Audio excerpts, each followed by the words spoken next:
Well, good morning, everyone. In that case, let's kick things right off. I'm going to introduce our first speaker, Melissa Rees. She is an assistant professor of philosophy at Siena College, presenting Core to Who I Am, Disability and Phenomenological Ownership.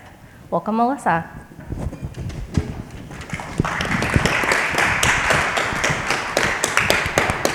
Thank you so much. Thank you to the wonderful conference organizers for putting this together. Incredible execution, incredible idea. So happy to be here. Thank you to the other presenters and attendees and to Lehigh University for hosting. So I went old school. I have a handout. Hopefully everyone has handouts with them or available on their tables. For people who are joining remotely or who, if I didn't print out enough handouts, there is a link on the conference website to a PDF of the handout. There's far too much material on it. I certainly will not cover it all, but it'll be there for you to look over if you'd like. So this project is really starts quite autobiographically, kind of a shout out to the excellent presentation by Noah yesterday on auto theory. I have a psychological disability, and when I was first diagnosed, and this isn't a talk about diagnosis, but when I was first diagnosed, I kind of walked into the room, received my diagnosis, and it seemed like two things were true. It seemed like I was the very same person as I always ever had been, and it seemed like something very fundamental about me had changed. And over the course of kind of living with my psychological disability, my relation to it changed over time. So I started feeling as though it was a contingent property that I bore. It felt like, you could toggle this property of mine, being disabled, having this psychological disability, on or off, and it was still me regardless. And over time, I came to experience it or relate to it as very core to who I am. And it felt like, I really don't think that I could in any meaningful way be myself in absence of this disability. And the project is trying to describe what that feels like. And it's extraordinarily hard to describe. This is my first attempt. And so that's the kind of psychological motivation for this project, to articulate my experience so that it is clear to me, such that I could communicate it to others. And the sort of theoretical or academic motivation for this project is kind of similar to Cal's excellent presentation yesterday, taking ADHD experience as a kind of datum that is a challenge or critique to Heidegger's work in Being and Time, Division 1 and 2. So the upshot of the way I relate to my disability as core to who I am, even in the absence of any symptomology or manifestations of the disability. My particular one has kind of these long periods of latency where it doesn't show up in my day-to-day embodied experience whatsoever, and yet I still feel it as core to who I am. And explaining what that is like when there isn't any kind of texture to it in my experience, and yet it feels core to me, strikes me as a possible challenge to certain phenomenological frameworks that takes that embodied experiential relation to oneself as always more fundamental and primary, a kind of more primordial, fundamental way of relating to the self, deeply embodied. And I think that there is this really essential part of myself that actually kind of has the order of priority different, in a different direction. It seems like my reflective self-understanding seems, in some sense, more fundamental than the embodied experience, which is a kind of a radical thing to say when you care very, very much about phenomenology, and yet here I am saying it. So the way I think about phenomenology and phenomenological projects, you kind of have this challenge to this idea that, I'm a subject, there's an object out in the world, and we're just striving to sort of make this connection. These wonderful phenomenologists kind of in the past destabilize this and say, look, actually there's a relation between the so-called subject and object. The relation comes first, and it's only by virtue of there already being an existent relation that we can start thinking of the relata as separate at all.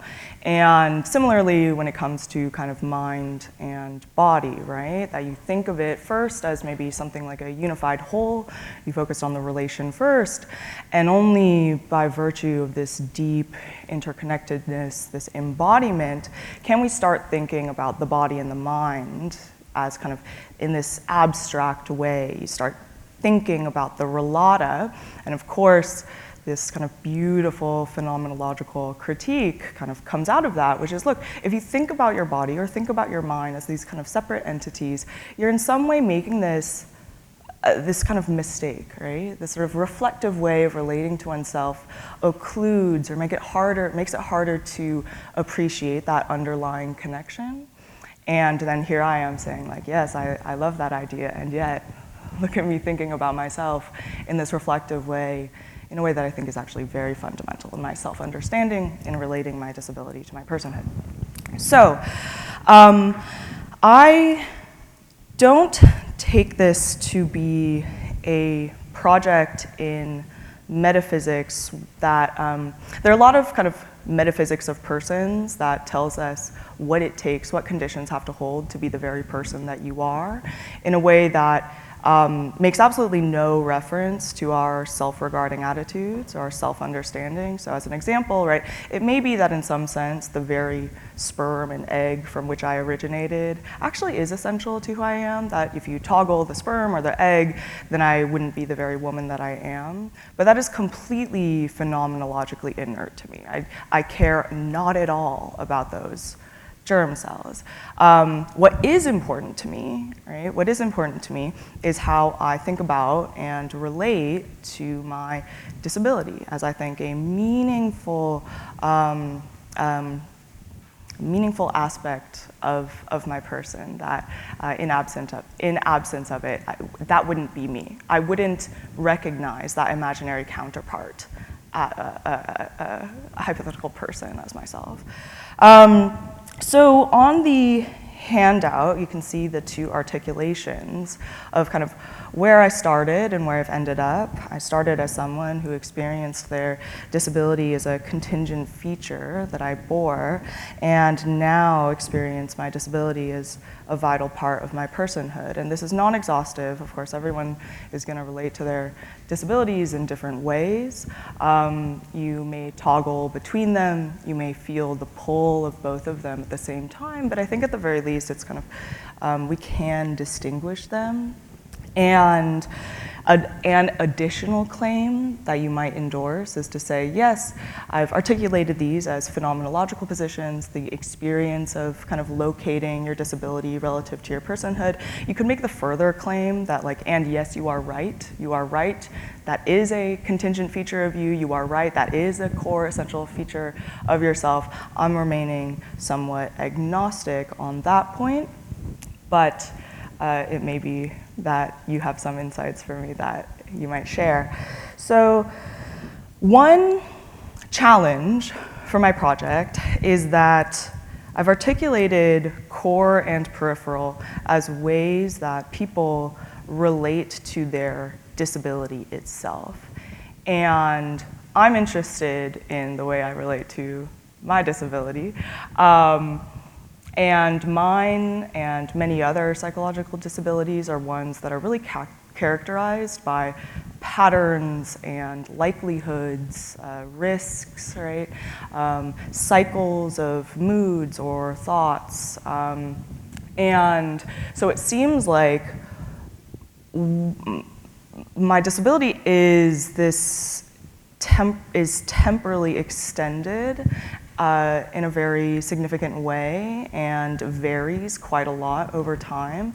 So it seems like there might be some infelicity in me saying I relate to my disability itself, because I can't relate to this temporally extended pattern over time kind of all at once. That's a challenge for my project that I'm working on. But I think that it simply is this kind of like brute datum that in these periods, these extended periods of latency and of it not being present in my experience, and I really hope you kind of take that very seriously. I'm not self-deceived about that. I know what it's like to have these manifestations and symptoms, and I really know what it's like for them to be absent in my experience.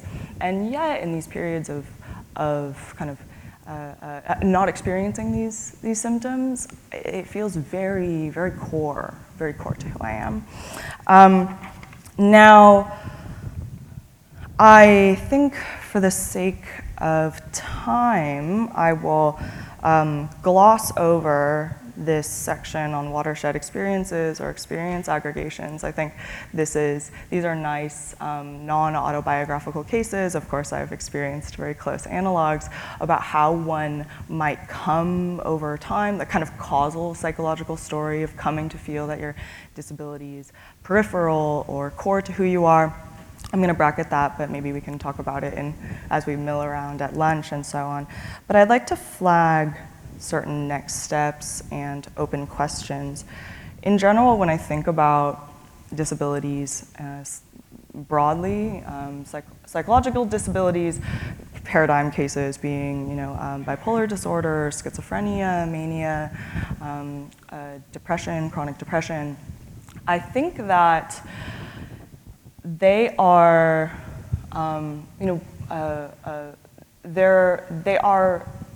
they give rise to experiences that are not categorically different from the kinds of experiences that non-disabled people have.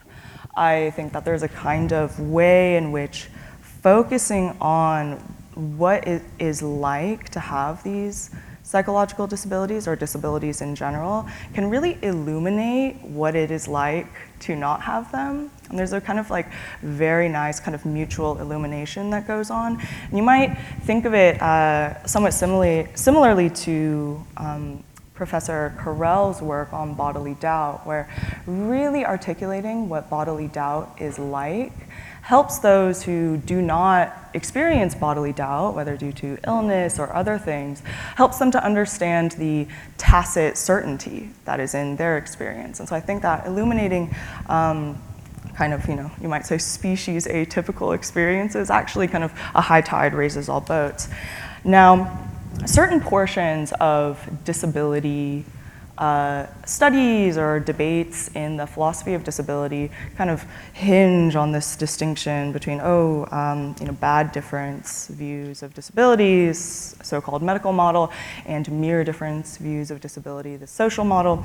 And there's this big debate about whether disabilities are in and of themselves inherently bad or good or neutral. And certain portions of that debate end up being rendered somewhat unintelligible to me or quite alienating. And part of the reason is that, look, you're asked to think through these scenarios where, look, would you be in any sense better off, or would your well-being improve, or would you be able to access another level of flourishing if you didn't, in the absence of the disability? And when I'm asked to do that, I think, well, I can imagine this other person, sure, but that wouldn't be me. And so that kind of moment in the argument, that's where you lose me. So this framework, if you're kind of on board with this core peripheral distinction, the framework, I think, would be a useful intervention for this debate, this bad difference, mere difference debate.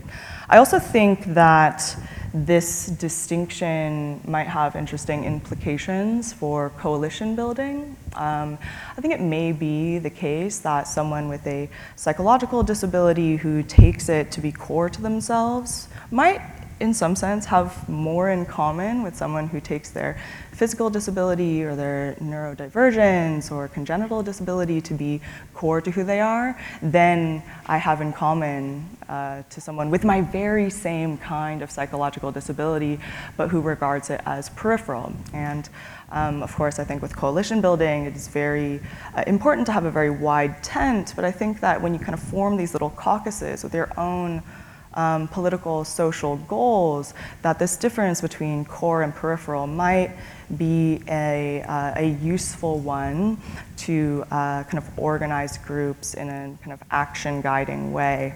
So I think I might be out of time. I guess the final note is just that I take this distinction to be really very important. I think that it is also it serves as explanandum for theories of personhood more generally. I think that if your theory of personhood can't make sense of this distinction, that's a mark against the theory. So that's my project. Thank you so much, and I look forward to talking to all of you afterwards if you have any ideas. Okay.